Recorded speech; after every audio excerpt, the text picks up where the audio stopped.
Bonjour à tous et bienvenue dans votre journal sur 8 Mont-Blanc. Nous sommes le lundi 15 juillet 2019 et voici les titres. Bal populaire, défilés et feux d'artifice. La France a célébré ce dimanche sa fête nationale. Nous avons suivi les festivités du 14 juillet à Chambéry. Les troupes du Festival Culture du Monde ont été invitées à prendre part à la parade officielle. Autre défilé et autre ambiance au cœur des Portes du Soleil. La station de Morzine-Avoria a vibré au son des Harley-Davidson ce week-end. Près de 20 000 motos et plus de 50 000 personnes ont participé à l'événement. Toutes les communes de France étaient en fête ce dimanche du côté de Chambéry. La ville a bousculé ses habitudes pour son 14 juillet.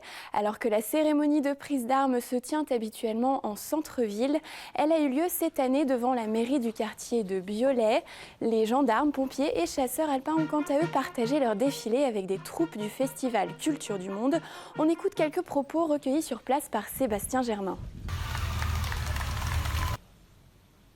Les autorités civiles et militaires sont ici pour remémorer ce vivre ensemble. Et j'ai trouvé que c'était très sympathique de faire sur ce quartier populaire, comme on le dit, et que l'ambiance était excessivement bonne ce matin et enthousiaste. Disons peut-être qu'à Paris, ça ne se perd pas parce que ce sont de grandes manifestations, mais effectivement, en province, peut-être qu'il faut rappeler le symbole de ce qu'est la fête nationale. J'ai compris qu'effectivement, c'était l'anniversaire des 65 ans de ce quartier de Chambéry. Donc ça fait 65 ans que cette population est installée ici. Autrefois, c'était des champs et maintenant, voilà, c'est une ville. Et le maire a parlé de l'universalité du quartier. Le quartier Marlioz d'Aix-les-Bains va changer de visage. Un grand chantier de rénovation urbaine doit commencer en 2020. Vendredi soir, les différents partenaires ont signé une convention marquant le lancement officiel du projet. Soutenu à hauteur de 2 millions d'euros par l'État, la réhabilitation du quartier tient compte de la vie de ses habitants. Les précisions d'Alex Boucher. Classé depuis 2014 en zone prioritaire, l'aménagement du quartier Marlioz à Aix-les-Bains se fait attendre, mais il semblerait bien qu'il y ait une issue.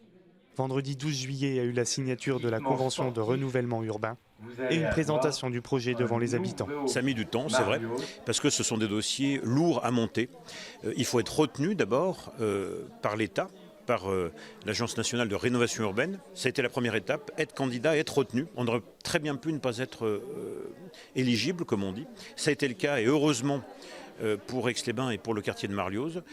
Après cette étape, il a fallu travailler pour bâtir un projet et sur ce projet, obtenir les financements nécessaires. C'est un moment important, je dirais même historique, pour le quartier de Marlioz et pour Aix-les-Bains. Avec le conseil citoyen et les architectes du collectif Lieu-dit, les habitants, adultes comme enfants, ont participé à ce projet de rénovation et ont imaginé un quartier à leurs envies. Un travail d'équipe pour repenser le quartier. On n'a pas travaillé pour rien, parce qu'en fait le projet qui est sorti du cabinet d'architectes, eh bien c'était vraiment, il prend compte des souhaits et des désirs des habitants. Vous avez hâte de découvrir votre quartier là ? Oui, bien sûr, mais là il y en a pour pas mal de temps, hein. C'est un gros chantier et il faudra quelques années avant de voir la finalité. D'ici quelques années, les habitants pourront profiter d'espaces verts, de voiries, d'immeubles flambant neufs ou encore d'une mairie de quartier.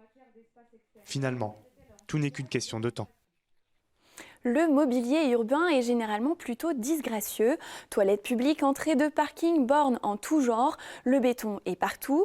À Sallanches, la mairie a décidé de rendre ce mobilier un peu plus esthétique. Des artistes ont pour cela réalisé une série de trompe-l'œil. C'est un reportage de Camille Rivollet. Ce qu'on va faire, c'est qu'on va mélanger nos mains. Comme ça, on va pas se répéter, on va mélanger nos deux styles. Okay.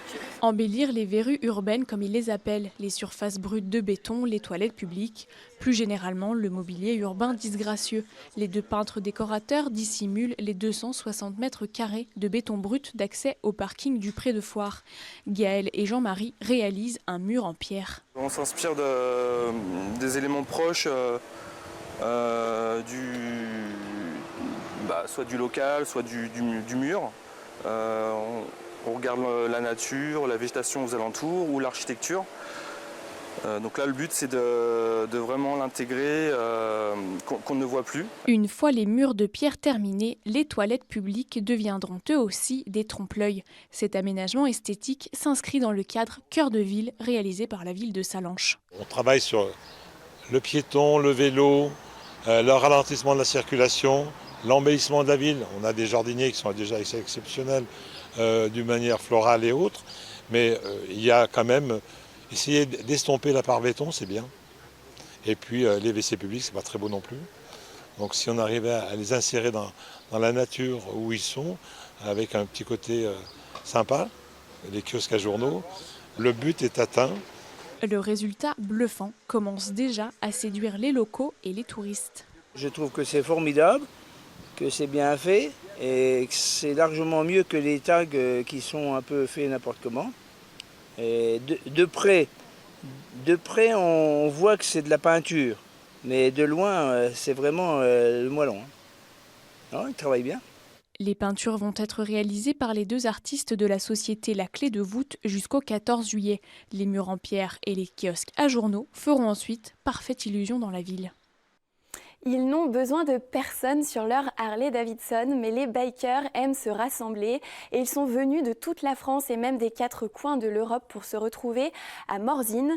Pendant 4 jours, la station a vibré au son de la mythique moto américaine, mais aussi des groupes de rock réunis pour l'occasion. Supertramp, Roger Hodgson ou encore The Australian Pink Floyd Show étaient au rendez-vous. Un rendez-vous qui profite à l'économie locale. Camille Rivolet est allée à la rencontre des commerçants. Reportage. République tchèque, Luxembourg, Belgique, ils viennent de toute l'Europe et de toute la France. L'événement des Harley-Davidson à Morzine a pris de l'ampleur au fur et à mesure des années. Pour la 7e édition, ce sont quelques 20 000 bikers qui se sont réunis. Au-delà de la moto, c'est un groupe à part entière. En club officiel, chez nous, on a 18 000 membres.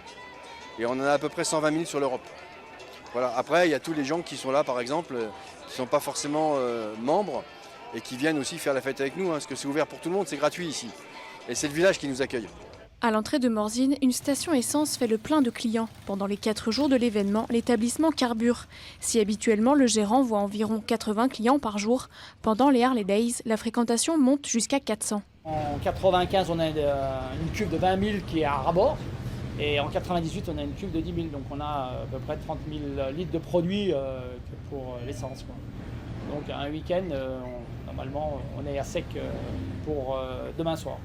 Demain soir ou lundi, quoi. Lundi, d'habitude, on fait quoi 2000 litres par jour. Hein. Ah non, dans le pire des cas, c'est l'hiver, on fait 4-5 000 par jour. Pour donner une idée un peu de la grandeur de l'événement, quoi.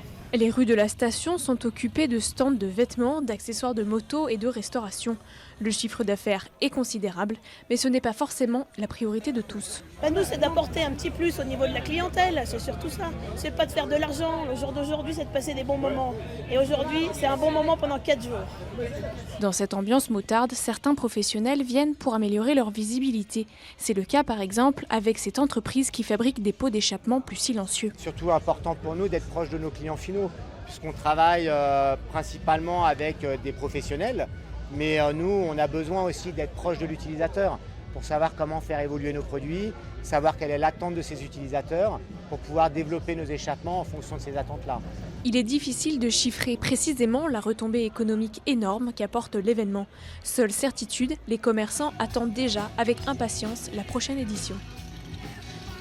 La Châtel-Chablais Lemon Race s'est tenue ce dimanche 14 juillet. Il s'agissait de la première édition de cette cyclo-sportive de 145 km pour 2250 mètres de dénivelé. Les participants ont sillonné le Chablais français et suisse en passant par la vallée d'Abondance, le col du Corbier, les bords du lac Léman d'Évian à Saint-Gingolph et le Valais du Bouvray à Aigle en passant par la montée du Grand Paradis ou encore par la station de Champéry. À l'arrivée à Châtel, c'est le Montezan Maxime Galetti qui s'est imposé. Nous nous quittons sur ces images réalisées par Fanny Devilaine et Manon Laurent. C'est la fin de cette édition. Merci de votre fidélité. Merci à toute l'équipe. Passez une très bonne soirée et à demain.